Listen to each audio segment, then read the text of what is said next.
आणि 8 किलोला 70 किलो बटाटे निघाले. तर त्याचं जे मला आश्चर्य वाटलं की एसआरटी मध्ये आता बटाट्याची जी आम्ही म्हणत होतो की एसआरटी मध्ये बटाटा लागवड करणं अशक्य आहे.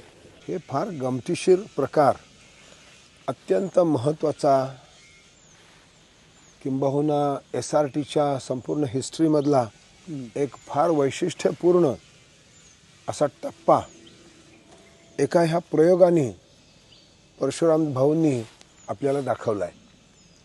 ही काय वस्तू आहे तुम्हाला सगळ्यांना माहिती आहे, परंतु हे बटाटे कसे पिकवले हे फार गमतीशीर आहे. हे बटाटे त्यांनी त्यांचं जे एसआरटीचं शेत आहे 8-10 वर्ष त्यांनी त्यांच्या शेतामध्ये नांगरलेलं नाही, कायमस्वरूपी गादीवाफ्या आहेत. या गादीवाफ्यावर नांगरलं तर नाहीच, खणलं नाही, ते कसं त्यांनी केलं ते हे काय पद्धतीने भात पिकानंतर भाताचं कापणी झाल्यावर हे बटाटे त्यांनी कसे पिकवले हे गमतीशीर आहे. सांगा काय. दादा कसं आहे, आता मला झाले जवळजवळ 12 वर्ष झाले आपल्या एसआरटीला आणि 13 चालू झाले. त्यामुळे जमिनीची कणरचना बदलली, जमीन भुसभुशीत झाली.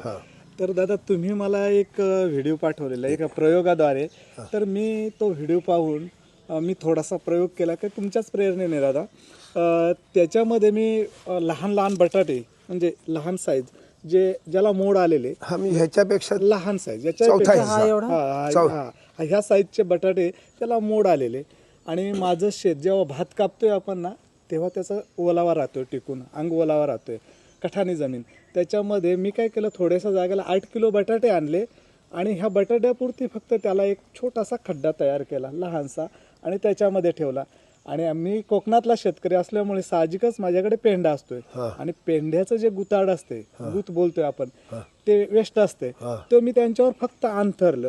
आणि म्हणजे त्या गुतीने ते बटाटे जिथे त्यांनी छोटासा वाफ्यावर छोटा खड्डा घेऊन त्याच्यात बटाटा ठेवला आणि गुतीच्या साह्याने ते झाकून घेतलं आणि जाड मध्ये झाकलं, म्हणजे दाबून झाकलं आणि थोडं जास्त गुता टाकला, म्हणजे जेणेकरून तो बटाटा दिसणार नाही अशा पद्धतीने.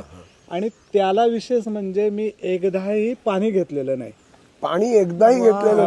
एकदाही फवारणी केलेली नाही. आणि आश्चर्य म्हणजे दादा जेव्हा मी ते पाहिले तर त्याच्यामध्ये सगळेच्या सगळे ह्या साईजचे बटाटे मिळाले.